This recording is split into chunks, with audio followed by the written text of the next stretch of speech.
Please subscribe my channel. The phone buzzed insistently in the dark, its sharp ring slicing through the quiet of my empty apartment. I almost ignored it, letting it slide to voicemail, but the name flashing on the screen froze me. My daughter.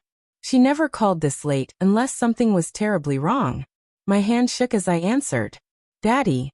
Her voice trembled, small and fragile, fraying at the edges. Can you come get me, please? They're fighting again. I'm scared.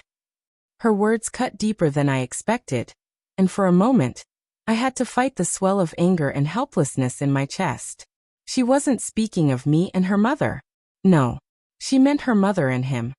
The man who had replaced me, living in the home I once shared with my family, sleeping in the bed that had once been ours, calling himself stepdad after knowing her for just a handful of months. I'll be there, I said, keeping my voice calm, though it felt like molten fire was crawling inside me. Stay in your room. Lock the door if you can. I hung up, grabbed my keys, and hit the road. The streetlights passed in a blurred procession, their dim halos like quiet witnesses to a life that had slipped through my fingers. Just a year ago, everything had been so simple, so perfect. Our small Sunday morning traditions, her laughter bouncing off the kitchen walls, her mother's gentle kiss before work. And now, the house belonged to him. The laughter was theirs, and I had been relegated to phone calls, formal visits, and legal schedules. But hearing her fear over the phone shattered something in me that no courtroom could ever touch. When I pulled up, the dim glow of the house and the shifting shadows behind the curtains told the story before I even knocked. Voices rose and fell with sharp intensity, punctuated by sudden silences, and my stomach twisted into knots. I rapped on the door harder than I meant to. She opened it. My former wife, or the woman she had become, stood there, hair disheveled, eyes red-rimmed from crying. There was something familiar in her gaze, though, a hint of guilt cloaked in stubbornness. What are you doing here? She demanded, her voice sharp but unsteady. She called me. I said, my tone low, measured, though every nerve in my body was taut. She's scared. From behind her he emerged, tall and arrogant, the scent of alcohol clinging to him. His arm was possessive around her shoulders, a casual chain of intimidation. Everything's fine, he slurred. Family business. You don't belong here anymore. Before I could react, a small, frightened voice cut through the tension. Daddy. My daughter stood at the top of the stairs, clutching her beloved stuffed rabbit. Her eyes were wide, glistening with unshed tears. In that instant, all the bitterness, all the anger, melted into one clear truth. She didn't care about custody, marriage contracts, or legal entanglements. She just wanted safety. I'm taking her with me, I said, locking eyes with her mother.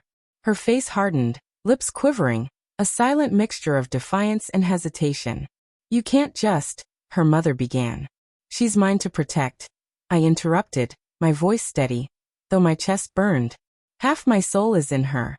Half my reason for breathing is wrapped up in her. You might have replaced me, but you will not replace what she needs. She needs love, peace, and security, not nights filled with fear. The man stepped forward, jaw tight, anger bubbling beneath his surface. She's not yours to take, he warned. I felt something ancient stir within me, a protective fire I could not quell, but I forced my hands to remain still, refusing to engage him in front of her. I extended my hand to my daughter. Come on, sweetheart. Gather your things. She didn't hesitate. She descended the stairs, past her mother's outstretched hand, and into my embrace. I held her close, inhaling the familiar scent of her hair, silently vowing that no one would ever make her feel unsafe again. Don't do this, her mother whispered, tears streaking her cheeks. He gets angry, but it's not what you think. He loves me. He loves us. I looked at her, really looked. The woman who had once sworn forever, who had called me her safe place, now making excuses for the man who had shattered our daughter's nights.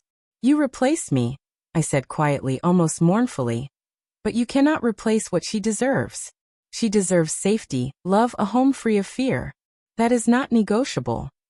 For a fleeting moment, I thought I saw something shift in her. Shame, regret, maybe even the remnants of the love we once shared. But he tightened his grip on her, dragging her back into the shadows of the living room. extinguishing whatever spark had flickered. I walked out with my daughter in my arms. In the car, her small hand found mine, fingers curling around mine across the console. I glanced at her sleeping face, and a quiet strength surged inside me. They could take the house, the marriage, the life we had built, but they could never take this bond, this love, this responsibility that I bore proudly and fiercely. "Are we safe now, Daddy?" she whispered, sleep tugging at her voice. I swallowed hard, keeping my voice calm, even as the uncertainty of the nights ahead gnawed at me. "Yes, baby. We're safe." The truth was, I wasn't entirely certain. Custody battles loomed, arguments would come, and nights might again feel long and bitter. Yet as I watched her breathe softly beside me, a clarity emerged. This, her safety, our bond, our love, was worth every struggle, every fight, every sleepless night. Revenge, I realized, wasn't about destruction. Sometimes it was about preserving what mattered most before it could be taken away forever. And in that quiet, moving forward into the unknown, I finally understood. I could lose everything, yet still protect the one thing that made my world whole.